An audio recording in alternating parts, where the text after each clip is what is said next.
Hello everyone, welcome to NEET PG series. मैं हूं Adesh from Learno Hub, the free learning platform जहां आप पढ़ते हो maths, physics, chemistry and biology absolutely for free only at learnohub.com।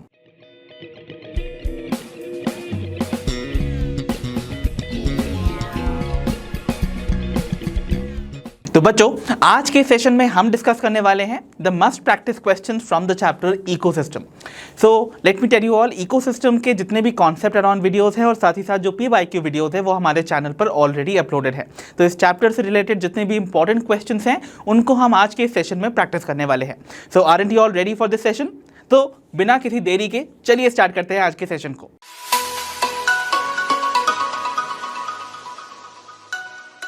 तो चलिए बच्चों, शुरुआत करते हैं अपने आज के सेशन की। और आपके सामने स्क्रीन पर आ चुका है इस सेशन का पहला प्रॉब्लम, दैट इज प्रॉब्लम 1। और देखते हैं इस क्वेश्चन में हमसे क्या पूछा जा रहा है। क्वेश्चन को बहुत अच्छे से समझेंगे और सारे ऑप्शंस को एनालाइज करने के बाद अपने आंसर को फाइंड करने की कोशिश करेंगे। सो क्विकली रेडी हो जाओ अपनी नोटबुक और पेन के साथ और जल्दी से देखो यहाँ पर क्या करेक्ट आंसर आने वाला है इस क्वेश्चन का। क्वेश्चन मैं आपके सामने रीड करने जा रहा हूँ। Question is which one is not a key functional aspect of an ecosystem. इनमें से कौन सा दिया हुआ प्रोसेस या फिर ऑप्शन एक की फंक्शनल एस्पेक्ट नहीं माना जाता है किसी भी इकोसिस्टम का। ठीक है, चलो। तो याद होगा आप सभी को इकोसिस्टम के स्ट्रक्चरल और फंक्शनल एस्पेक्ट्स हुआ करते थे जिनको हमने डिस्कस किया था। तो इनमें से कौन सा वो ऑप्शन है जो कि फंक्शनल एस्पेक्ट नहीं है ऑफ एन इकोसिस्टम? ऑप्शन है, option A energy flow, option B decomposition, option C species composition या फिर ऑप्शन डी न्यूट्रिएंट साइक्लिंग। तो जल्दी से रिकॉल करने की कोशिश करो बच्चों। याद करो, फंक्शनल एस्पेक्ट्स में 4 चीजें हमने पढ़ी थी। सबसे पहला क्या था? सबसे पहला था प्रोडक्टिविटी, है ना, बायोमास का प्रोडक्शन, चाहे वो ऑटोट्रॉफ्स के लेवल पे हो या फिर हेटेरोट्रॉफ्स के लेवल पे हो। So productivity was the very first functional aspect. दूसरा था डीकॉम्पोजिशन। तीसरा आप सभी को याद होगा न्यूट्रिएंट की साइक्लिंग होना, राइट। एंड चौथा कौन सा था भाई? Energy flow. सो बेसिकली यहाँ पर एनर्जी फ्लो तो नहीं हो सकता बिकॉज वो एक फंक्शनल एस्पेक्ट है, डीकॉम्पोजिशन भी नहीं हो सकता, न्यूट्रिएंट साइक्लिंग भी नहीं हो सकता। That means the correct answer to this question would be option C, species composition. तो स्पीशीज कॉम्पोजिशन जो है वो फंक्शनल एस्पेक्ट नहीं है, रादर वो एक इकोसिस्टम के स्ट्रक्चर को डिफाइन करता है। तो एक इकोसिस्टम में प्रेजेंट जो स्पीशीज होती हैं वो उस इकोसिस्टम का कैरेक्टरिस्टिक फीचर बनाती हैं, उसको कैरेक्टराइज करती हैं। इसीलिए जो स्पीशीज कॉम्पोजिशन है वो बेसिकली स्ट्रक्चरल एस्पेक्ट माना जाता है किसी इकोसिस्टम का, ना कि फंक्शनल एस्पेक्ट। इसीलिए the right answer in this case would be option C. So कितने बच्चों के आंसर यहाँ पर ऑप्शन सी आए हैं? Let me know in the comment section below. तो बच्चों, अब आपके सामने स्क्रीन पर आ चुकी है प्रॉब्लम नंबर 2। अब इस प्रॉब्लम को अगर आप ध्यान से देख पा रहे हो तो ये match the following type question है। और आइए पहले तो इस क्वेश्चन को हम रीड कर लेते हैं। तो बोला जा रहा है match the items of column 1 with those of column 2 and choose the correct answer. तो यहाँ पर कॉलम 1 के आइटम्स को कॉलम 2 से मैच कीजिए और राइट आंसर को फाइंड कीजिए from this options given below. चलो, कॉलम 1 को पहले देखते हैं, थोड़ा एनालाइज करते हैं। कॉलम 1 में आपको कुछ यहाँ पर प्रोसेसेस दे रखी हैं। देखो कैसे, mineralisation, catabolism, fragmentation and bleaching. अगर आप ध्यान से रिकॉल कर पा रहे हो, ये सभी की सभी वो प्रोसेसेस हैं जो कि डीकॉम्पोजिशन प्रोसेस का हिस्सा थी, राइट। ये सभी की सभी प्रोसेस जब ऑपरेशनल होती हैं तो डीकॉम्पोजिशन स्टार्ट होता है। ओके, सो इनमें से आपको जो ये प्रोसेस दे रखी हैं उनको डिस्क्राइब करते हुए कुछ लाइंस आपको कॉलम 2 में दे रखी हैं। अब आपको इन प्रोसेसेस को, इनको डिस्क्राइब करने वाली इन लाइन से मैच करना है फ्रॉम दी कॉलम 2 और उसके बाद अपने आंसर्स को फाइंड करना है from this options given below. ठीक है, चलो पहले आता है मिनरलाइजेशन। अब मिनरलाइजेशन याद करो, मिनरलाइजेशन एक ऐसी प्रोसेस थी जहां पर आपने देखा था कि जो इनऑर्गेनिक न्यूट्रिएंट्स थे जो कि मिनरल्स ही होते, राइट। तो वो मिनरल्स का रिलीज देखने को मिलता था from the reservoir of mineral nutrient जो कि ह्यूमस था।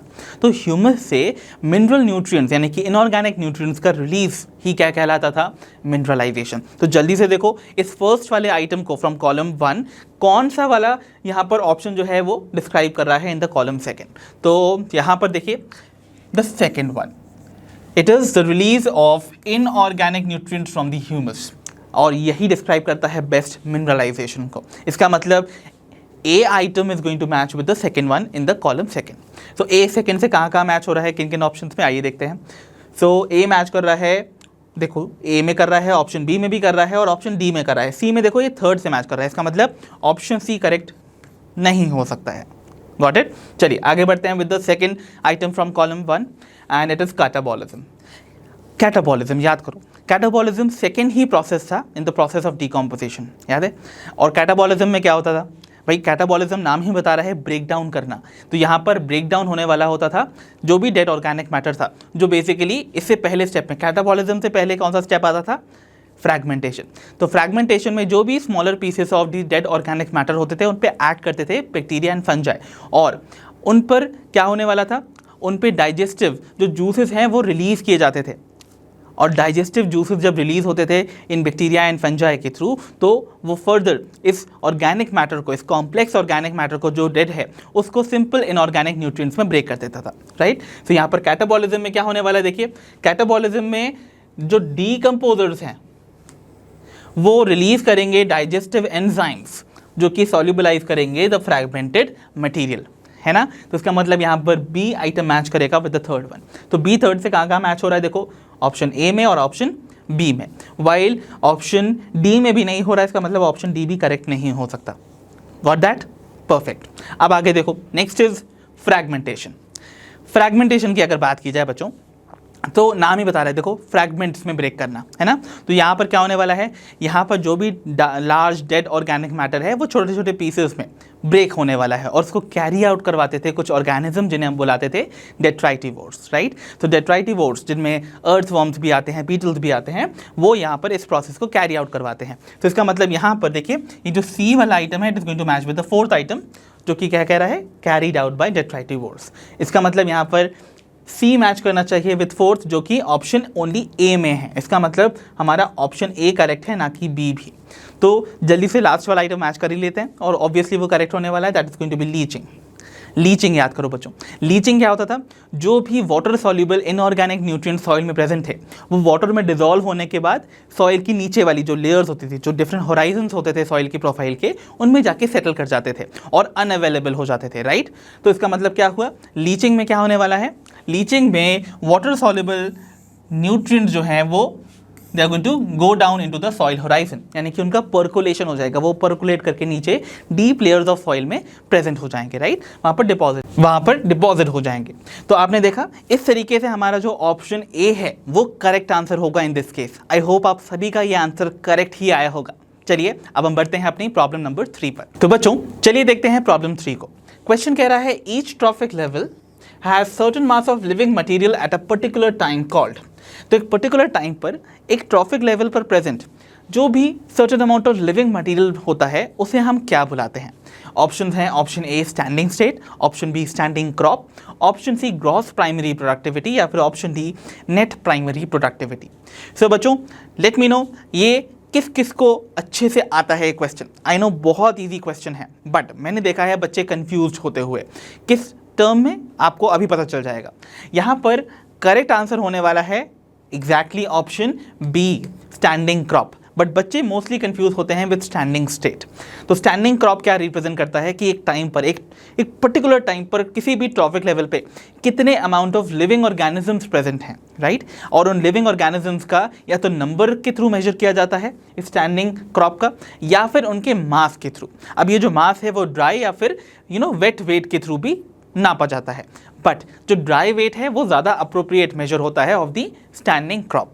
बट बच्चे अक्सर ही कंफ्यूज देखने को मिलते हैं with the term standing state. देखो बच्चों, स्टैंडिंग स्टेट बताता है कि पर्टिकुलर टाइम पर सॉइल में कितना अमाउंट ऑफ न्यूट्रिएंट्स अवेलेबल हैं, राइट। तो वो हमारा स्टैंडिंग स्टेट होगा।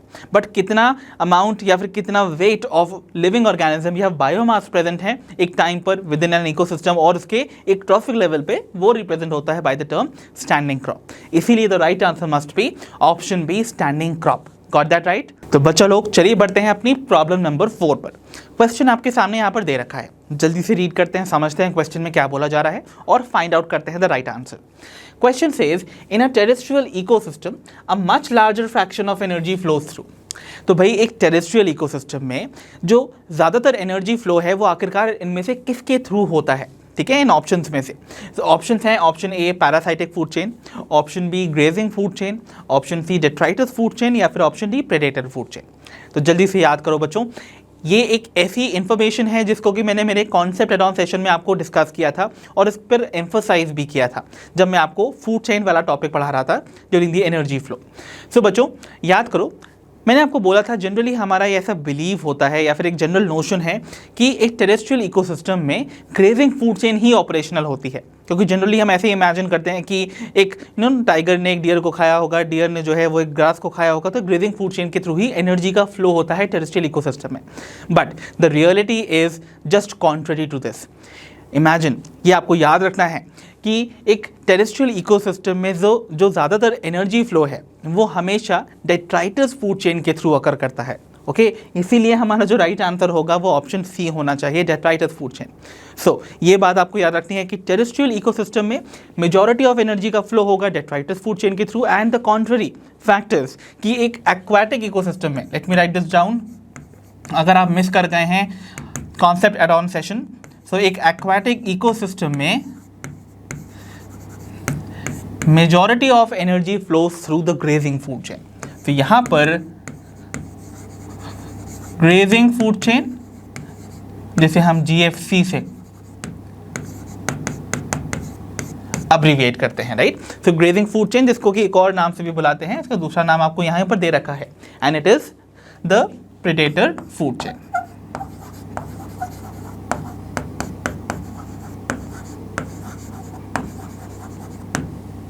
ठीक है, सो याद रखिएगा इस फैक्ट को, डेट्राइटस फूड चेन जो है वो मेजर आप कह सकते हो कॉन्डुइट है for the energy transfer during the और in the terrestrial ecosystem. So the right answer must be option C in this case. I hope आपको ये क्वेश्चन भी अच्छे से समझ में आ गया होगा। तो बच्चों चलिए बढ़ते हैं अपनी प्रॉब्लम नंबर 5 पर। The question says which of the following features about humus is correct. तो ह्यूमस से रिलेटेड इनमें से कौन सा फीचर करेक्ट है, यानी कि इनमें से कौन सा ऑप्शन एक ऐसा फीचर डिस्क्राइब करता है जो कि ह्यूमस को करेक्टली रिप्रेजेंट कर रहा है। ओके, ऑप्शन है option A completely decomposed organic matter, option B lighter in colour, option C amorphous, या फिर option D slightly alkaline. So what do you people think is the right answer? जल्दी से देखो, तो इनमें से कौन सा वो फीचर है जो ह्यूमस के बारे में करेक्ट इन्फॉर्मेशन कन्वे कर रहा है? Okay, so completely decomposed organic matter है क्या ह्यूमस? जी नहीं, ये पार्शियली डिकम्पोज्ड ऑर्गेनिक मैटर है। इसका मतलब ये एक रॉन्ग ऑप्शन है, right. Then we have option B that says lighter in colour. क्या आपको याद है कि ह्यूमस का कलर कैसा होता था? लाइटर की डार्कर? Definitely darker. इसका मतलब क्या हुआ? ये भी रॉन्ग है। Then we have his amorphous. Amorphous मतलब विदाउट एनी फॉर्म, है ना, इसका कोई फॉर्म नहीं होता है। जी हाँ, यही वो पर्टिकुलर फीचर है जो कि ह्यूमस से रिलेटेड करेक्ट है। ह्यूमस जो है वो एक amorphous colloidal partially decomposed organic matter है जो कि न्यूट्रिएंट रिजर्वॉयर है। वहाँ पर न्यूट्रिएंट्स जो है वो बहुत ह्यूज अमाउंट में प्रेजेंट है। इसका मतलब एमॉर्फस जो है वो करेक्टली डिस्क्राइब कर रहा है ह्यूमस को। इसका मतलब ऑप्शन सी करेक्ट होगा। जल्दी से देखते हैं ऑप्शन डी को। क्या स्लाइटली अल्कलाइन होता है आपका ह्यूमस? जी नहीं, ह्यूमस जो है वो स्लाइटली एसिडिक होता है। सो रिमेंबर यहाँ पर ऑप्शन सी ही करेक्ट है। बाकी सारे के सारे जितने भी ऑप्शंस हैं वो रॉन्ग फीचर्स को रिप्रेजेंट कर रहे हैं when it comes to the humus. इसीलिए the right answer must be option C in this case. तो बच्चों अब हमारे सामने है प्रॉब्लम नंबर 6 नाउ। जल्दी से देखते हैं इस प्रॉब्लम में हमसे क्या बोला जा रहा है। It says find out the correct statements. तो आपको यहाँ पर कुछ स्टेटमेंट दे रखी है इन ऑप्शंस के फॉर्म में, आपको उस ऑप्शन को फाइंड आउट करना है जो कि करेक्ट स्टेटमेंट रिप्रेजेंट कर रहा है। ऑप्शन ए देखते हैं। It says plants capture only 2 to 10% of the incident solar radiation for carrying out photosynthesis. तो प्लांट्स जो हैं वो टोटल जो इंसिडेंट सोलर रेडिएशन है, जो भी सोलर रेडिएशन अर्थ पे फॉल करती है, उसका केवल 2 to 10% ही कैप्चर करती है टू कैरी आउट फोटोसिंथेसिस। क्या ये इन्फॉर्मेशन करेक्ट है? If you can recall well. जी नहीं, ये इनकरेक्ट है। बाय बिकॉज हमने पढ़ा था प्लांट्स जो हैं वो 2 to 10% of the photosynthetically active radiation को कैप्चर करते हैं फोटोसिंथेसिस कैरी आउट करने के लिए। सो 2 to 10% of incident solar radiation नहीं, बल्कि फोटोसिंथेटिकली एक्टिव रेडिएशन को ये कैप्चर करते हैं। और ये जो पार है फोटोसिंथेटिकली एक्टिव रेडिएशन, ये है 50%, यानी कि ये कॉन्स्टिट्यूट करता है 50% ऑफ इंसिडेंट सोलर रेडिएशन। तो अगर टोटल सोलर रेडिएशन का सिर्फ 50% पार है तो उसका अगर ये 2 to 10% कैप्चर कर रहा है, इसका मतलब ये टोटल सोलर रेडिएशन का 1 से 5% कैप्चर कर रहा है। इसके बारे में याद करो, मैंने मेरे कॉन्सेप्ट एट ऑन वीडियो में आपको बताया हुआ है। तो इसीलिए ये स्टेटमेंट रॉन्ग हो जाता है। अगर टोटल इंसिडेंट सोलर रेडिएशन की बात की जा रही है तो प्लांट्स उसका 1 to 5% कैप्चर करेंगे, but when it comes to पार तो वो परसेंट जो है वो 2 to 10 हो जाता है, राइट? ओके, अब बात करते हैं ऑप्शन बी की। ऑप्शन बी को देखो, energy flow in an ecosystem is always multidirectional. Is this true? जी नहीं, ये टोटली इनकरेक्ट है, ये तो आपको भी पता है, right? So energy flow ecosystem में हमेशा यूनिडायरेक्शनल होता है। एनर्जी हमेशा कहाँ से आती है? अल्टीमेट सोर्स ऑफ एनर्जी से, दैट इज द सन। सन से प्लांट्स उसको कैप्चर करते हैं, अपने पास स्टोर करते हैं, फिर उससे पास होता है फ्रॉम द प्राइमरी कंज्यूमर, फिर सेकेंडरी कंज्यूमर, फिर टर्शियरी कंज्यूमर, फिर quaternary consumer and finally to the decomposers. इसका मतलब क्या हुआ? यहाँ पर इस तरीके से एक ही डायरेक्शन में एनर्जी का फ्लो मिलता है। इसीलिए the energy flow in an ecosystem is always unidirectional, ना कि मल्टी डायरेक्शनल। सो ये स्टेटमेंट भी रॉन्ग हो गई भाई। Then we have option C that says energy remains trapped in any organism permanently. क्या ये स्टेटमेंट करेक्ट है? क्या जो भी एनर्जी पास ऑन होती है एनर्जी फ्लो के दौरान वो एक ऑर्गेनिज्म के अंदर परमानेंटली स्टोर हो जाती है? डेफिनेटली नॉट, बिकॉज ये एनर्जी जो है वो ट्रॉफिक लेवल्स पे पास ऑन होती रहती है, right, during the food chains. और साथ ही साथ इनफैक्ट जिस ऑर्गेनिज्म में वो स्टोर हो रही है उसमें भी उस एनर्जी का इस्तेमाल किया जाता है to carry out not photosynthesis but respiration, right? तो रेस्पायरेटरी लॉसेस में भी एनर्जी का यहाँ पर लॉस्ट देखने को मिलता है और हीट के फॉर्म में भी एनर्जी लूज होती है। तो इसका मतलब क्या हुआ? एनर्जी हमेशा परमानेंटली ट्रैप नहीं रहेगी ऑर्गेनिज्म के अंदर, राइट? इसका मतलब ये स्टेटमेंट भी रॉन्ग हो गई। And lastly we have is option D, that is energy flow follows the laws of thermodynamics. Definitely ये करेक्ट है बच्चों। याद करो, हमने देखा था कि एनर्जी फ्लो यहाँ पर हमेशा लॉज ऑफ थर्मोडायनेमिक्स को फॉलो करता है, जिसमें से फर्स्ट लॉ ऑफ थर्मोडायनेमिक्स वाला हम जानते हैं energy can neither be created nor be destroyed but can be transformed from one form to another. सो यही एनर्जी जो है एक ऑर्गेनिज्म के अंदर मास के फॉर्म में, बायोमास के फॉर्म में कन्वर्ट हो जाती है और वही बाद में वापस से एनर्जी की फॉर्म में कन्वर्ट होती रहती है। तो इस तरीके से बायोमास और एनर्जी में एनर्जी का कन्वर्जन होता रहता है। ओके, सो एनर्जी जो है वो टोटली यहाँ पर ना तो क्रिएट हो रही है और ना ही डिसिपेट हो रही है। ओके, देन उसके बाद हमारे पास सेकंड लॉ ऑफ थर्मोडायनेमिक्स को भी फॉलो करता है भाई कि कोई भी जो प्रोसेस है इन द यूनिवर्स वो परफेक्टली कंप्लीट नहीं है, वो कंप्लीटली एफिशिएंट नहीं है, बिकॉज हर प्रोसेस से रिलेटेड कुछ ना कुछ लॉसेज ऑफ एनर्जी होता है, यानी कि एनर्जी लॉसेज एसोसिएटेड होती है हर प्रोसेस के साथ। तो हमने देखा था एनर्जी फ्लो भी 100% एफिशिएंट नहीं है। एनर्जी फ्लो के दौरान केवल 10% एनर्जी ही पास ऑन हो जाती है, वाइल 90% जो है वो लॉस्ट हो जाती है। तो इसका मतलब केवल 10% एफिशिएंसी देखने को मिलती है एनर्जी फ्लो के दौरान। वो अगेन हमारा सेकेंड लॉ ऑफ थर्मोडायनेमिक्स से एसोसिएटेड है। इसका मतलब ऑप्शन डी हमारा इन this case must be the right answer. क्या आपको समझ में आया ये आंसर? तो बच्चों अब बढ़ते हैं प्रॉब्लम 7 पर। आइए देखते हैं इस प्रॉब्लम को। The question says in a grazing food chain, energy present at a producer level is 1 kilojoule. What would be the energy at tertiary consumer level? So बच्चों आपको बोला जा रहा है एक ग्रेजिंग फूड चेन में जो एनर्जी प्रेजेंट है एट द प्रोड्यूसर लेवल वो 1 किलो जूल है। सो प्रोड्यूसर लेवल पे कितनी एनर्जी अवेलेबल है? दैट इज 1 किलो जूल और 1000 जूल। तो इसको मेंशन कर लेते हैं। सो प्रोड्यूसर लेवल पे वी हैव 1 किलो जूल और simply we can write 1000 joules, right? अब आपको बताना है कि कितनी अमाउंट ऑफ एनर्जी अवेलेबल होगी एक टर्शियरी कंज्यूमर के लेवल पे। चलो जल्दी से देख लेते हैं पहले तो फ्लो ऑफ एनर्जी। अब देखो आपको पता है एनर्जी हमेशा यूनिडायरेक्शनल फ्लो में ही चलती है। सो प्रोड्यूसर से एनर्जी पास होगी to the primary consumer, right? Primary consumer से ये कहाँ पास ऑन होगी? To the secondary consumer and secondary consumer से ये पास होगी to the tertiary consumer, right? तो इस तरीके से एनर्जी का ट्रांसफर होता है। अब देखो आपको पता है, आपने फॉलो किया है the law of 10% energy transfer. Lindeman का ये लॉ हमेशा एप्लीकेबल होता है एनर्जी फ्लो के दौरान इन एन इकोसिस्टम। तो जो कहता है कि हमेशा 10% ऑफ द एनर्जी एक ट्रॉफिक लेवल से दूसरे ट्रॉफिक लेवल पे ही पास ऑन करती है। तो यहाँ पर अगर 1000 जूल्स अवेलेबल हैं प्रोड्यूसर के लेवल पे, तो यानी कि इसका 10% of 1000 would be 100 joules available होंगे कहाँ पर? प्राइमरी कंज्यूमर के लेवल पे। अब 100 जूल्स प्रेजेंट है प्राइमरी कंज्यूमर लेवल पे, तो सेकेंडरी कंज्यूमर पे कितना जाएगा? इसका भी 10%, दैट इज ओनली 10 जूल्स। और टर्शियरी कंज्यूमर पे 10 जूल्स का भी 10% बोले तो 1 जूल ही अवेलेबल होगा। तो टर्शरी कंज्यूमर लेवल पे only 1 joule of the energy would be available. इसीलिए our right answer must be option C. है ना इजी क्वेश्चन। तो बच्चों लोग अब हमारे सामने आ चुकी है प्रॉब्लम नंबर 8। देखते हैं इस प्रॉब्लम को। क्वेश्चन कह रहा है read the statement given below. That means ये स्टेटमेंट बेस्ड क्वेश्चन है। स्टेटमेंट 1 कह रही है decomposition is largely an anaerobic process. क्या डीकम्पोजिशन एक लार्जली एनारोबिक प्रोसेस है? क्या इसमें ऑक्सीजन की रिक्वायरमेंट नहीं होती है लार्जली? ओके, आपको खुद से एनालाइज करना है। जब तक मैं सेकंड स्टेटमेंट को रीड करता हूँ। सेकंड स्टेटमेंट कहती है the rate of decomposition is controlled by chemical composition of the detritus and the climatic factors. So जो रेट ऑफ डिकम्पोजिशन है वो बेसिकली कुछ फैक्टर से एक तरह से अफेक्टेड होता है, जैसे कि केमिकल कॉम्पोजिशन ऑफ डेट्राइटस से और कुछ एनवायरमेंटल फैक्टर्स से या क्लाइमेटिक फैक्टर्स से। क्या ये स्टेटमेंट करेक्ट है? आइए वापस से रिविजिट करते हैं पहली स्टेटमेंट को। बोला जा रहा है डिकम्पोजिशन लार्जली एनारोबिक प्रोसेस है, जो कि एक टोटली इनकरेक्ट स्टेटमेंट है। द रीज़न बीइंग, आपने पढ़ा है डिकम्पोजिशन के लिए आपको लार्जली ऑक्सीजन की रिक्वायरमेंट होती है। That means decomposition is largely an oxygen requiring process. That means it is largely an aerobic process. ठीक है, तो इसका मतलब क्या हुआ?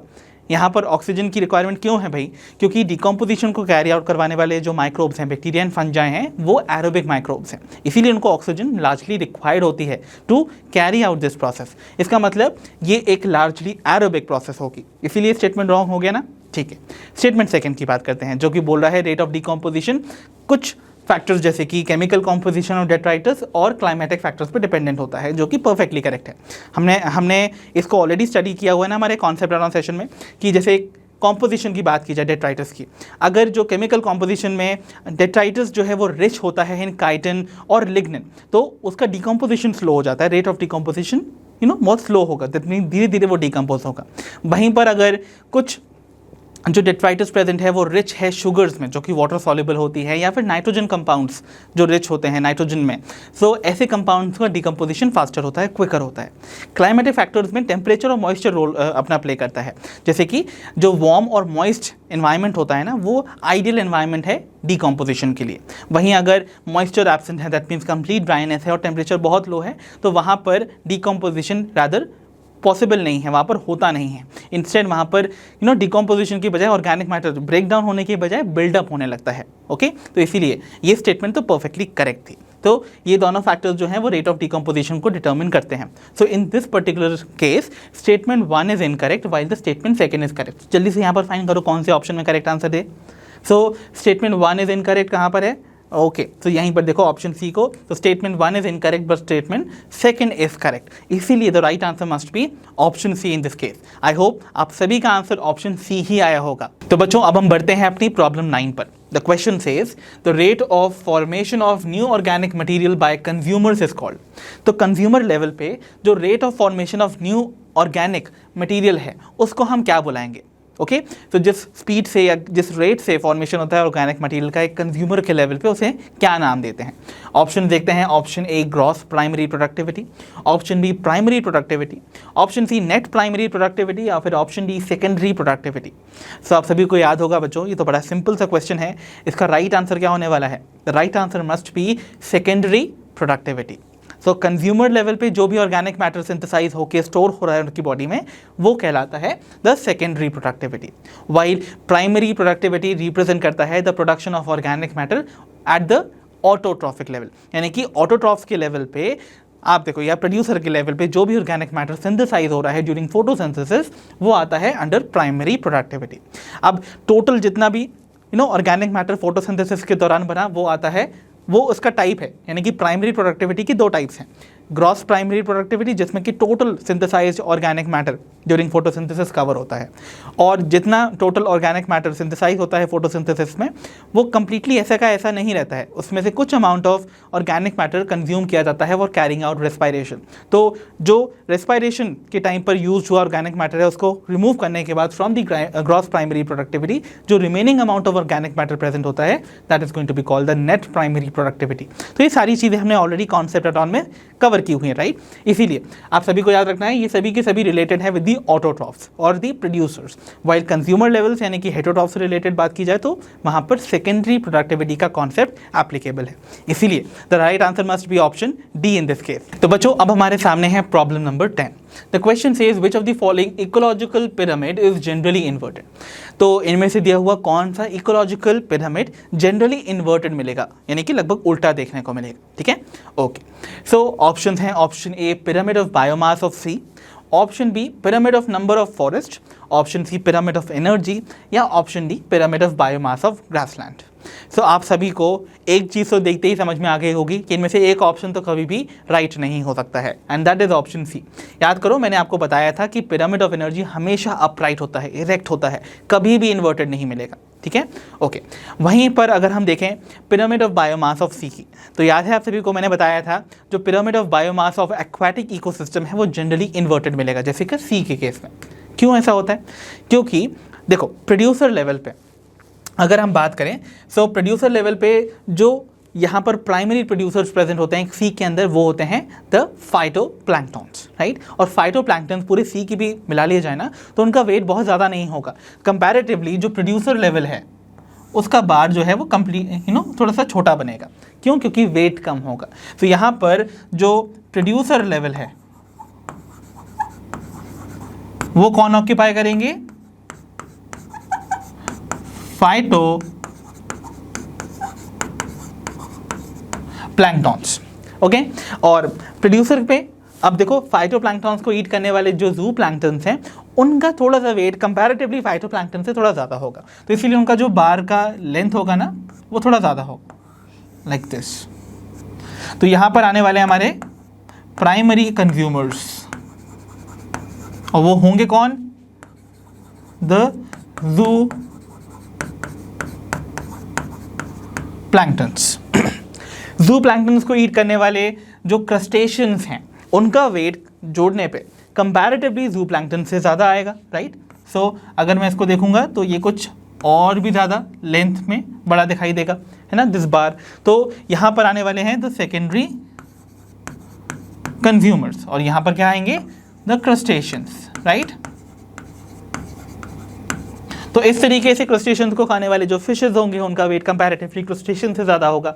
इसीलिए सक्सेसिव ट्रॉफिक लेवल्स पे बढ़ते बढ़ते हम देख रहे हैं जो बायोमास है वो इंक्रीज करता जा रहा है इन एन एक्वाटिक इकोसिस्टम। तो जनरली आप देखोगे जो शेप निकल कर आएगा वो कुछ इस तरीके से आ रहा है।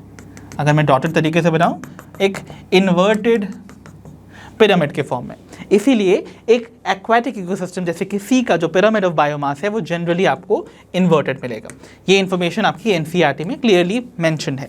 इसीलिए the right answer must be option A itself. Okay, तो ऑप्शन बी देखते हैं। Pyramid of number of forest definitely not. Pyramid of number जो है फॉरेस्ट के केस में वो अपराइट बनेगा, वो आप खुद बना के खुद प्रैक्टिस करोगे। And pyramid of biomass of grassland, क्योंकि ये टेरेस्ट्रियल इकोसिस्टम है तो यहाँ पर भी ये इरेक्ट ही बनेगा, राइट, इन्वर्टेड नहीं। इसीलिए हमारा राइट आंसर ऑप्शन ए ही होगा। आई होप आपको एक क्वेश्चन अच्छे से समझ आया होगा। तो बच्चों अब हमारे सामने है problem number 11। Question says read the following statements and select the correct set from the options that follow. So बच्चों यहाँ पर आपको कुछ स्टेटमेंट दे रखी हैं और आपको करेक्ट सेट ऑफ स्टेटमेंट को फाइंड आउट करना है इन ऑप्शन से जो आपको नीचे दे रखे हैं, ठीक है। चलो पहले तो अपने सारे स्टेटमेंट्स को रीड करते हैं। स्टेटमेंट नंबर 1 हमसे कह रही है a trophic level represents a functional level not a species as such, right. तो एक ट्रॉफिक लेवल जो है वो किसी भी फूड चेन या फिर किसी भी इकोसिस्टम के अंदर एक फंक्शनल लेवल को रिप्रेजेंट करता है, ना कि किसी स्पीशीज़ को एज सच। जैसे कि अगर प्रोड्यूसर लेवल है, अब प्रोड्यूसर लेवल जो है वो एक फंक्शनल लेवल है। दैट मीन्स वहाँ पर प्रेजेंट कोई भी ऑर्गेनिज्म जब फिट किया जाएगा तो उनका काम क्या होगा? सोलर एनर्जी को ट्रैप करके फूड को सिंथेसाइज करना ड्यूरिंग फोटोसिंथेसिस, राइट। तो एक फंक्शनल लेवल है। अब वहाँ पर कौन सा प्लांट प्रेजेंट होगा, whether it will be a phytoplankton या फिर वो एक ग्रास होगा या फिर एक हर्ब होगा, श्रब होगा, ट्री होगा, ये फर्क नहीं पड़ता। प्रोड्यूसर लेवल एक फंक्शनल लेवल है, वहाँ पर प्रेजेंट कोई भी स्पीशीज हो सकती है but it should carry out the same function. इसीलिए याद रखिएगा ट्रॉफिक लेवल एक फंक्शनल लेवल है, ना कि एक स्पीशीज को रिप्रेजेंट कर रहा है। इसीलिए ये स्टेटमेंट जो है वो करेक्ट है। इसके आगे हम एक टिक लगा लेते हैं, ठीक है। देखते हैं अपनी स्टेटमेंट सेकंड को। अ गिवन स्पीशीज में occupy more than 1 trophic levels in the same ecosystem at the same time. तो भाई एक ही टाइम पर एक इकोसिस्टम के अंदर प्रेजेंट एक ही स्पीशीज एक से ज़्यादा पोजीशन या फिर आप कह सकते हो ट्रॉफिक लेवल्स को ऑक्यूपाई कर सकती है एक इकोसिस्टम के अंदर, जो कि परफेक्टली करेक्ट है। बिकॉज हमने पढ़ा है नेचर में सिंपल फूड चेन्स एग्जिस्ट नहीं करती हैं, वहाँ पर कॉम्प्लेक्स फूड चेन्स का नेटवर्क एक्ट करता है और उसे हम फूड वेब बुलाते हैं। तो एक ऑर्गेनिज्म अगर किसी फूड चेन में प्राइमरी कंज्यूमर का लेवल ऑक्यूपाई किया हुआ है तो हो सकता है किसी दूसरे चेन में वो सेकेंडरी या फिर टर्शरी कंज्यूमर का लेवल ऑक्यूपाई किया हो। तो साइमल्टेनियसली एक ही ऑर्गेनिज्म एक ही इकोसिस्टम में एक से ज़्यादा ट्रॉफिक लेवल्स ऑक्यूपाई कर सकता है इन अ फूड वेब। इसीलिए we know very well this statement is also perfectly correct, है ना। ओके और नेक्स्ट हमारे पास है the third statement that says energy at a lower trophic level is always less than the higher level. So नीचे वाले trophic level पे हमेशा एनर्जी जो है वो लोअर होती है than the higher level. Is it correct? जी नहीं, आपको याद रखना है हमेशा हर लोअर लेवल पे एनर्जी ज़्यादा होती है दैन दी अपर लेवल, है ना। तो इंक्रीजिंग सक्सेसिव ट्रॉफिक लेवल्स के साथ एनर्जी कम होती जाती है, बिकॉज हमने पढ़ा है the pyramid of energy is always erect, है ना। इसका मतलब जो सबसे लोएस्ट ट्रॉफिक लेवल है उस पर सबसे highest amount of energy available होगी, और जैसे जैसे हम ट्रॉफिक लेवल्स में ऊपर जाते जाते हैं एनर्जी कम होती जाती है, बिकॉज वहाँ पर law of 10% energy transfer work करता है ना। तो हर ट्रॉफिक लेवल पे जब एनर्जी का ट्रांसमिशन हो रहा है तो 90% तो लॉस हो जा रही है, ओनली 10% ही अवेलेबल हो रही है। इसीलिए यहाँ पर हमेशा जो लोअर ट्रॉफिक लेवल है वो हमेशा हायर एनर्जी पोजेस करेगा, मोर एनर्जी पोजेस करेगा दैन दी हायर वन। इसीलिए ये स्टेटमेंट जो हो गई वो रॉन्ग हो गई बच्चों। तो कौन कौन सी स्टेटमेंट का सेट यहाँ करेक्ट है? Only first and second one. तो फर्स्ट एंड सेकंड यहाँ पर कहाँ पर दे रखे हैं भाई? हमारा ऑप्शन ए में। इसका मतलब ऑप्शन ए हमारा करेक्ट आंसर है। आई होप आपको ये क्वेश्चन भी क्लियरली समझ आ गया होगा। तो बच्चों अब हमारे सामने है प्रॉब्लम 12। आइए देखते हैं इस प्रॉब्लम में हमसे क्या पूछा जा रहा है। The question says vertical distribution of different species occupying different levels in a biotic community is referred to as. तो बच्चों एक बायोटिक कम्युनिटी में अलग अलग डिफरेंट लेवल्स को ऑक्यूपाई करने वाली डिफरेंट स्पीशीज के वर्टिकल डिस्ट्रीब्यूशन को हम क्या कहते हैं? ऑप्शन देखिए, option A zonation, option B stratification, option C divergence या फिर ऑप्शन डी पिरामिड। सो आप सभी को अच्छे से याद है, इसके बारे में हमने ऑलरेडी डिस्कस किया था एंड हमने देखा था जो वर्टिकल डिस्ट्रीब्यूशन होता है स्पीशीज़ का जो एक पर्टिकुलर बायोटिक कम्युनिटी को फॉर्म कर रहे हैं उसको हम बुलाते थे स्ट्रैटिफिकेशन। याद है हमने एग्जांपल लिया था एक फॉरेस्ट इकोसिस्टम में प्रेजेंट होने वाले डिफरेंट प्लांट के कॉम्पोजिशन का। तो वहाँ पर हमने देखा था जो प्लांट की कम्युनिटी बनती है वो कैसे बनती है। देखो सबसे टॉप में आपको बहुत ही लार्ज जो इमर्जेंट ट्रीज होती हैं जो बहुत ही ज़्यादा हाई होती हैं वो दिखाई देंगी, राइट। तो अगर ये मेरा सॉइल लेवल है इस तरीके से। अब लार्ज इमर्जेंट ट्रीज के बाद आती हैं कुछ स्मॉलर ट्रीज। तो इमेजिन कर लेते हैं कि हमारे पास यहाँ पर एक स्मॉलर ट्री भी है इस तरीके से। तो ट्रीज हो गई भाई very long and tall trees, फिर उसके बाद आ गई सम शॉर्टर ट्रीज, उसके बाद आपको मिलते हैं the shrubs, right. So shrubs आपको कुछ इस तरीके से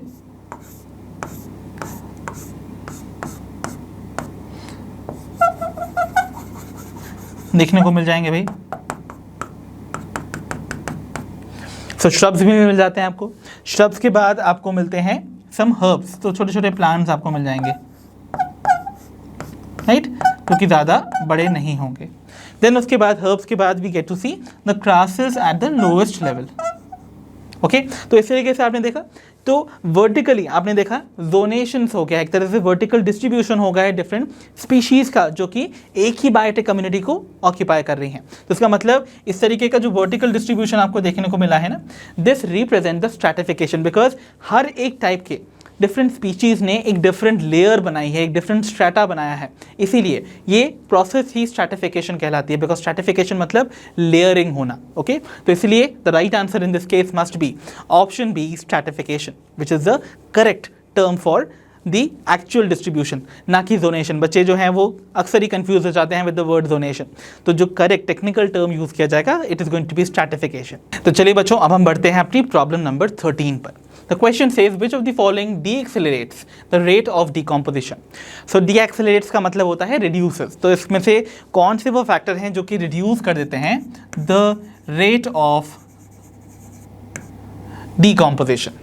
आइए ऑप्शन देख लेते हैं भाई। ऑप्शंस में हमारे सामने हैं option A moisture, option B warm temperature, option B detritus rich in chitin and option D detritus rich in sugars. Very easy question, right. So आप सभी को पता है जो डिकम्पोजिशन की प्रोसेस है वो लार्जली दो चीज़ों पे डिपेंड करती है भाई, डेट्राइटस का जो केमिकल कॉम्पोजिशन है वो कैसा है और वहाँ पर प्रेजेंट क्लाइमेटिक फैक्टर्स या क्लाइमेटिक कंडीशंस कैसी हैं। और आपने पढ़ा हुआ है कि जब भी क्लाइमेटिक कंडीशंस वार्म और मॉइस्ट होती हैं तो वहाँ पर डिकम्पोजिशन रेट फास्टर हो जाता है। तो वहाँ पर मॉइस्चर जो है वो रिड्यूस नहीं करने वाला डिकम्पोजिशन के रेट को, ना कि वार्म टेम्परेचर। अब बात करते हैं केमिकल कॉम्पोजिशन की ऑफ द डेट्राइटस। तो मैंने आपको बताया था अगर केमिकल कॉम्पोजिशन ऑफ डेट्राइटस जो है वो कंपोज होता है किससे, काइटिन और लिग्निन जैसे सब्सटेंसेस से, तो उनका डिकम्पोजिशन कंपैरेटिवली स्लोअर हो जाता है, राइट। तो इसका मतलब वो रिड्यूस हो जाता है the rate of decomposition in case of the detritus which is rich in chitin and lignin. इसीलिए हमारा राइट आंसर होना चाहिए ऑप्शन सी। वाइल मैंने आपको बताया था अगर आपका डेट्राइटस रिच होगा वाटर सॉल्युबल सब्सटेंसेस जैसे कि शुगर्स में या फिर नाइट्रोजन रिच कंपाउंड्स में, वो पर्टिकुलर कंपाउंड जो होते हैं वो ज़्यादा जल्दी डिकम्पोज होते हैं, तो वहाँ पर रेट ऑफ डिकम्पोजिशन एक्सेलरेट करता है, ना कि डी एक्सेलरेट। इसका मतलब ऑप्शन डी भी यहाँ पर इनकरेक्ट हो जाता है। So the final answer which is correct would be option C. Such an easy question, right. तो बच्चों आइए देखते हैं अपनी प्रॉब्लम नंबर 14 को। The question says the pyramid of number for a tree ecosystem is. तो एक ट्री इकोसिस्टम के लिए आपको इनमें से किस टाइप का पिरामिड ऑफ नंबर देखने को मिलेगा। Option A upright, option B inverted, option C spindle shaped या फिर ऑप्शन डी डबल शेप्ड। तो जल्दी से फाइंड आउट करते हैं बच्चों द राइट आंसर। सो एक ट्री इकोसिस्टम को मैंने ऑलरेडी समझाया था मेरे कॉन्सेप्ट अराउंड सेशन में जब हम पिरामिड ऑफ नंबर डिस्कस कर रहे थे। सो नॉर्मली अगर हम बात करते हैं एक सिंगल ट्री की, तो ट्री का जो नंबर है, बिकॉज हम यहाँ पर पिरामिड ऑफ नंबर की बात कर रहे हैं, सो इमेजिन करते हैं कि ट्री हमारे पास केवल एक है, ठीक है। अब ट्री पर प्रेजेंट जो इंसेक्ट्स होंगे, ओके, जो कि डिफरेंट लोकेशन पर प्रेजेंट होंगे ऑन दिस ट्री इटसेल्फ, वो बहुत सारे हो सकते हैं। तो उनका नंबर जो है it could be, let's suppose हम मान लेते हैं उनका नंबर है अराउंड 1000। तो यहाँ पर क्या प्रेजेंट है भाई, इंसेक्ट प्रेजेंट है। तो यहाँ पर लेट्स सपोज 1000 इंसेक्ट जो है लार्ज ट्री पर प्रेजेंट है।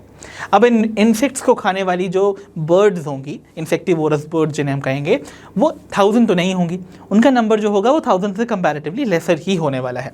सो बर्ड जो होंगी वो कंपैरेटिवली लेसर होंगी। We are talking about the insectivorous birds. इनका नंबर लेट्स सपोज 50 to 60 हो सकता है, ठीक है। तो इन दिस पर्टिकुलर केस आपने देखा आपका जो पिरामिड है वो ना तो कंप्लीटली इन्वर्टेड है ना ही कंप्लीटली इरेक्ट है ना। और अगर आप ध्यान से देखोगे इसका शेप कैसा आ रहा है, इसका शेप कुछ इस तरीके से आ रहा है। तो इस टाइप का शेप जहां पर जो बीच वाला पोर्शन है वो ब्रॉडेंड है और उसके एंड्स टेपरिंग है ना। तो इस टाइप के शेप को हम नाम देते हैं द स्पिंडल शेप। तो इसका मतलब क्या हुआ, यहाँ पर जो पिरामिड ऑफ ट्री है, सॉरी जो पिरामिड ऑफ नंबर है in case of a tree, वो आपको स्पिंडल शेप नजर आएगा। इसीलिए हमारा जो राइट आंसर होगा वो ऑप्शन सी होगा, ना कि ए, बी और डी। ओके, तो आई होप ये क्वेश्चन भी आपको क्लियर हुआ होगा। आइए बढ़ते हैं toward the last problem of today's session, that is problem number 15 की ओर। तो चलो बच्चों, let's discuss problem 15 now. The question says which of the following correctly describes the relation between NPP and GPP. First of all, आप सभी को पता होना चाहिए NPP represents net primary productivity and GPP represents gross primary productivity, right? So इनमें से कौन सा वो relation है जो कि NPP और GPP को correctly डिस्क्राइब कर रहा है उनके रिलेशनशिप को। So option A GPP is equals to NPP minus R, option B NPP is equals to GPP plus R, option C GPP is equals to NPP into R and option D NPP is equals to GPP minus R। Okay, तो यहाँ पर आप सभी को याद होगा जो right answer है it is going to be which one.